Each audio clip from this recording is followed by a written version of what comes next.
Good morning. Let us see the problems on operating ratio. We have already discussed in finance the operating ratio is a company's operating expenses as a percentage of revenue. This financial ratio is most commonly used for industries which require a large percentage of revenues to maintain operations such as railroads. Let us see the problems.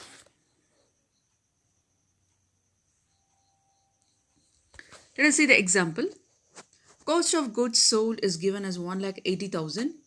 Other operating expenses is 30,000. Net sales is 3 lakhs. Calculate operating ratio.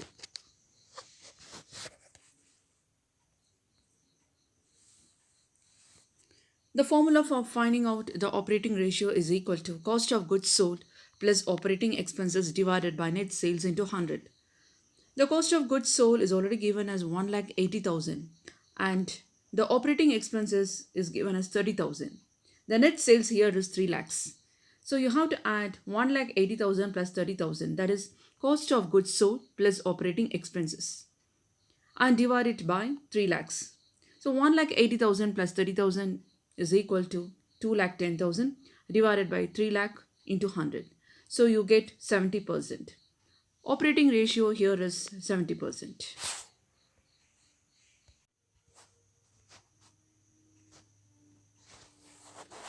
Let us see another example.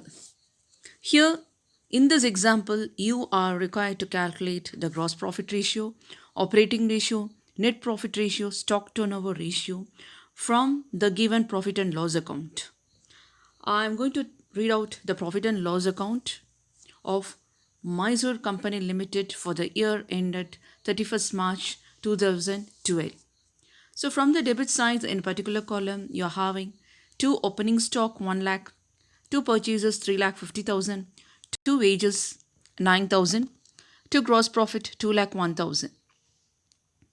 And in the credit side, buy sales 5 lakh 60,000, buy closing stock 1 lakh. So the total here you're going to get is 6 lakhs 60,000 and the gross profit here is 2 lakh 1,000. And then comes to administrative expenses in the credit side you have 20,000. To selling and distribution expenses is 89,000. To loss on sale by profit on sale is given as 8,000. That is, to loss on sale by profit on sale of investment is 8,000. And in the credit side, by gross profit, you have to bring it down, that is 2 lakh 1,000. By interest on investment is 10,000. And the total on both the sides is 2 lakh 19,000. So you have the net profit here is 80,000. So by seeing these details, you are required to prepare the gross profit ratio, operating ratio, net profit ratio, and stock turnover ratio.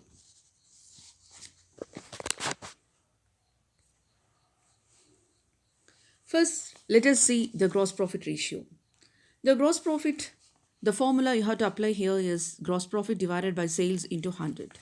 So the gross profit already we have it in the credit side. It is given as 2 lakh 1,000. You have to refer the question. And the sales is given as 5 lakh 60,000. That is also in the top corner. In the credit side is given as 5 lakh 60,000. So 2 lakh 1,000 divided by 5 lakh 60,000 into 100. That will give you 35.89%. So this is what the gross profit ratio.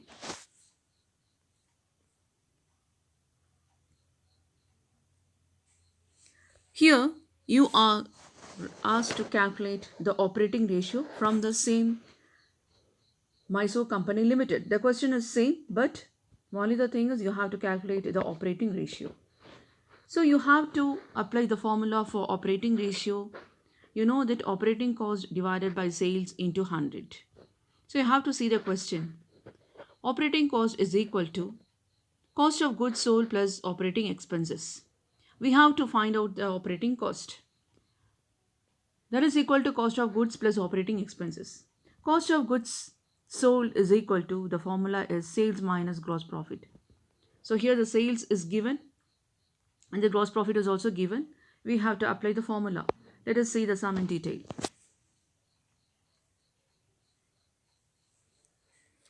Operating ratio is equal to operating cost divided by sales into 100. The formula you have to apply here is operating cost, which is given as cost of goods sold plus operating expenses. That is a formula for finding out the operating cost. And the cost of goods sold you have to define, that is equal to sales minus gross profit. That is equal to 5,60,000 minus 2,01,000. That is equal to 3,59,000. Operating expenses, you need to find it out. So what are the operating expenses? They are the administrative expenses plus selling and distribution expenses, which is given in the profit and loss account. So administrative expenses is 20,000 plus selling and distribution expenses is 89,000. So you have to add both and you will be getting 1,09,000. Now you are getting operating cost is equal to 3,59,000 plus 1,09,000. That is equal to 4,68,000. Now you have to apply the formula here. 4,68,000 divided by 5,60,000. 4,68,000 is operating cost and 5,60,000 is sales. We have already know it. So 4,68,000 divided by 5,60,000 into 100. That you will get it as 83.57%. This is what operating ratio. So you have to keep it in mind when you're calculating the operating ratio. First of all, the formula is very important here. So operating cost divided by sales into 100. And the next step is operating cost formula is important as the operating cost is not given directly. So you have to refer the formula cost of goods sold plus operating expenses will give you the operating cost, or operating cost is equal to cost of goods sold plus operating expenses. So cost of goods sold, the formula you have to apply, that is equal to sales minus gross profit. Always you have to remember that cost of goods sold is equal to sales minus gross profit. So by applying the formula, you are getting 83.57% as operating ratio.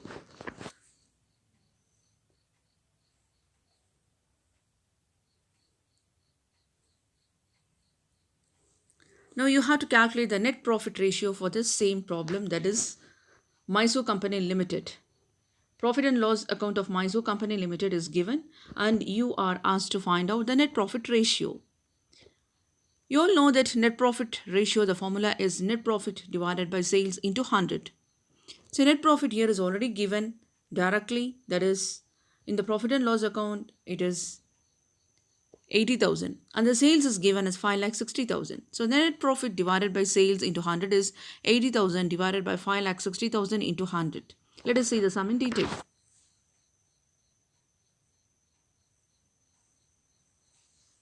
Net profit ratio is equal to net profit divided by sales into 100. So net profit is equal to 80,000 and the sales is 5,60,000. 80,000 divided by 5,60,000 into 100, that will give you 14.28%, that is net profit ratio.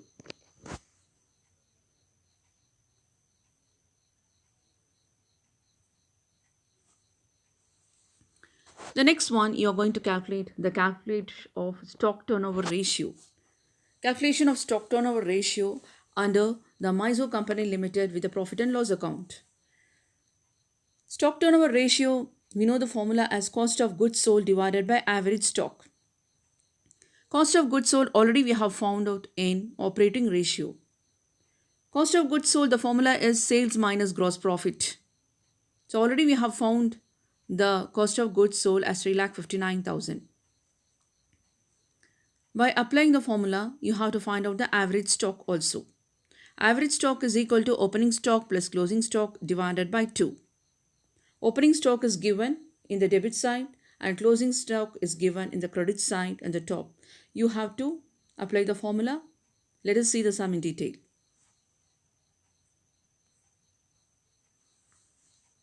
Stock turnover ratio is equal to cost of goods sold divided by average stock.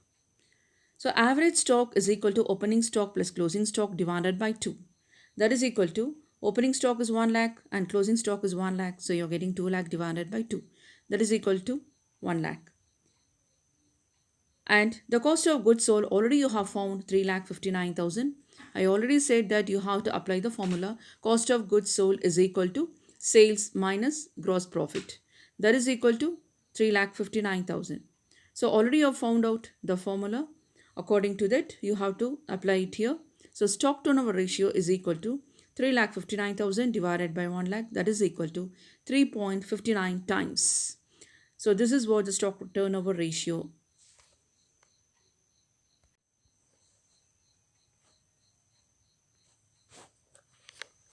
Working capital ratio.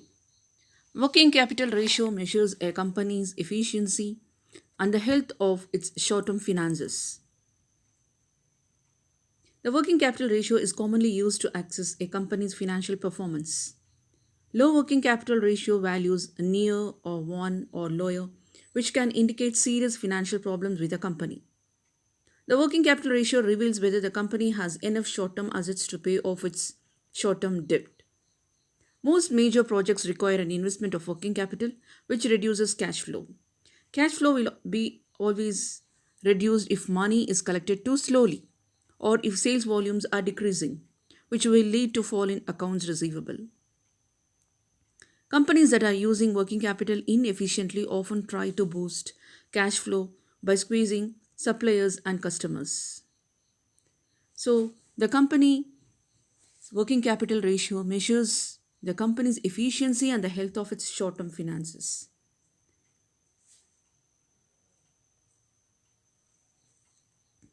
The working capital ratio is calculated simply by dividing the total current assets by total current liabilities.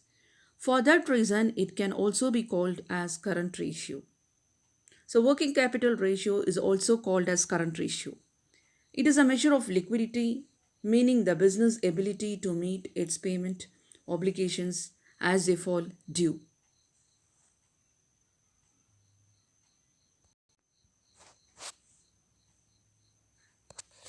Working capital ratio, the formula is current assets divided by current liabilities.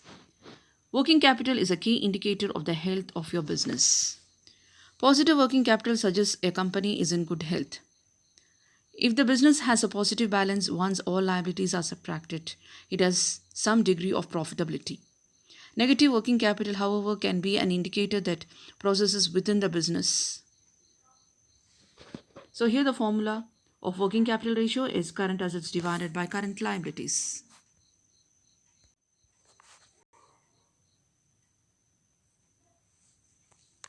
Let us see the advantages of working capital. One of the advantages of working capital is that you have more flexibility, enabling you to satisfy your customers' orders, expand your business, and invest in new products and services. It also provides a cushion for when your company needs a bit for extra cash. While having a positive working capital is a good thing, having too much of it can limit the success of your company. An excess of working capital can reveal that your business isn't taking opportunities to grow or isn't aware of them.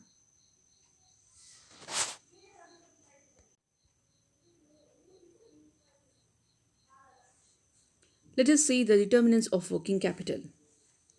The first determinant of working capital is size of business. Working capital requirement of a firm is directly influenced by the size of the business operation.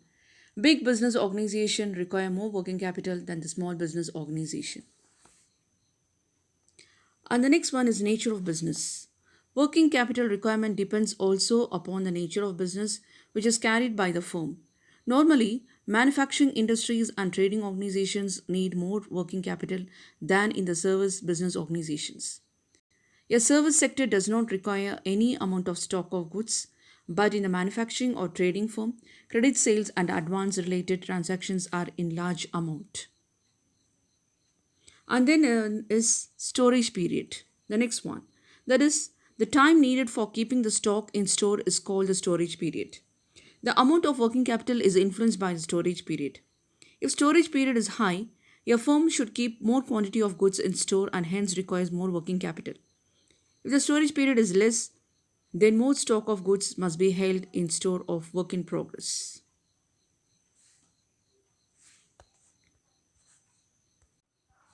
And the next one is credit period. The credit period is the number of days that a customer is allowed to wait before paying an invoice. A longer credit period equates to a larger investment in receivables. Longer credit period requires more investment in debtors and hence more working capital is needed. But the firm which allows less credit period to customers needs less working capital.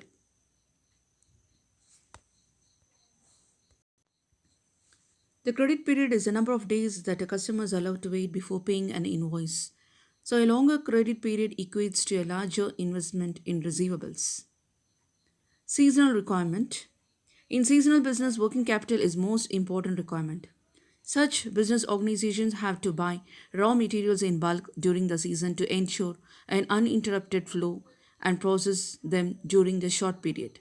A huge amount is blocked in the form of raw material inventories, which gives rise to more working capital requirements. And then potential growth. Growth potential is an organization's future ability to generate larger profits, which expands its workforce and increases production.